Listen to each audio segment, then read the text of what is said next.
Hi. When you think of a dog, it comes with any type of stigma that the media portrays it as. When I think of a Chihuahua, I think of Paris Hilton and that little purse with the Chihuahua inside of it. When you think of a Saint Bernard, you think of Beethoven, big loyal, big dogs. When I think of a pit bull,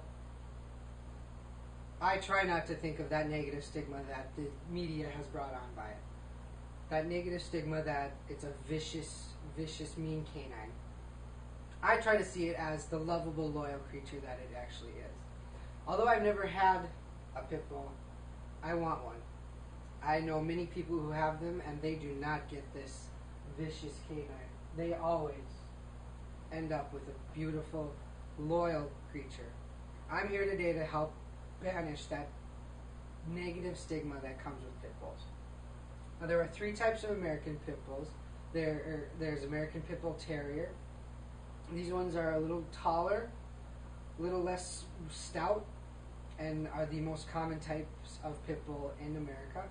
There's the American Staffordshire Terrier and the Staffordshire Bull Terrier. Now, both of these are shorter, more kind of burly, brawny types of dogs. And the Staffordshire Bull Terrier is more of a Rottweiler-looking type of bull terrier. These dogs are known for their athleticism, their loyalty, their speed and strength and agility. They're also, sadly, known for their vicious tendencies because of how they're trained. There are three main types of coats. There's a red-nosed pit bull. Their characteristics are that rusty brown to red colored nose and coat. There's the blue-nosed pit bull. They're kind of a blue to silvery gray colored nose and coat, and their key characteristic are also those blue eyes. They are the most sought after types of pit bull in America, and they are the most expensive. And then there's the brindle. These are the golden to brown to black kind of mixed painted colored look of pit bull. Now, when you think of pit bulls, I'm sure dog fighting comes to mind. The red-nosed pit bulls are the ones most chosen for dog fightings, and that's just because they're cheaper, actually. And that's why they're seen as the more aggressive type because of the dog fighting. Now, two puppies can come from the same litter and have totally different characteristics. That is mainly because of the training they get when they go home. A family could actively engage in training one puppy, and it would end up being the best dog ever. A different puppy from the same litter could be brought home to a negative family that doesn't actively engage into it. It doesn't introduce it to new animals, to children, to other people, and that dog becomes very, very aggressive, very shy, very nervous around things that it doesn't know, and it only reacts in the way it can, and that's by using its claws and its jaws, by jumping up and biting. And who can blame them because they're not trained properly by individuals.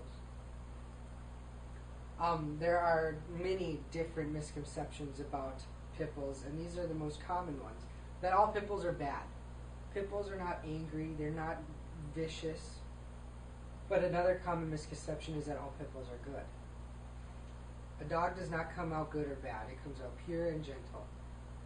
How it's trained and how it's brought up around other people determines whether you get a good pit bull or a bad pit bull. Pit bulls are aggressive to humans. That could not be farther from the truth. Pit bulls are very affectionate dogs, and they love us. They love humans, they love being around us. But if they're brought up in the wrong environment, they could see people as a threat, a negative to their life. This is a cover of Sports Illustrated, 2008, the Michael Vick scandal with the dog fighting. He had over 50 pit bulls, and they were rescued. Now, a misconception is once a dog goes bad, it can't go good. You can't teach an old dog new tricks, right? Well, this is proof that that is very wrong.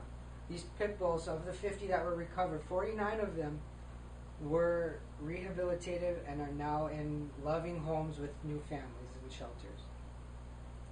Some facts: pit bulls are known as the nanny dog because they are so affectionate with human offspring. They love their humans, they love their humans' babies, and they want to protect them.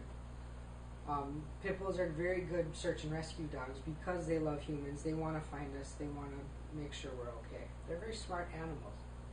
And another fact that I didn't know, pit bulls were the mascot for World War I and II. It only makes sense because pit bulls are very strong, loyal, affectionate, very just powerful animal. So I can only understand why we'd want to choose them as our mascot. In closing, the fact that I want to portray hardest of all is that pit bulls are not angry, they're not vicious. They come out very gentle and pure, just like any creature that's born on this earth. It's just that nature versus nurture. It's how you care for them, it's how you train them, and it's how you break them up that will determine whether they're good or bad. Thank you.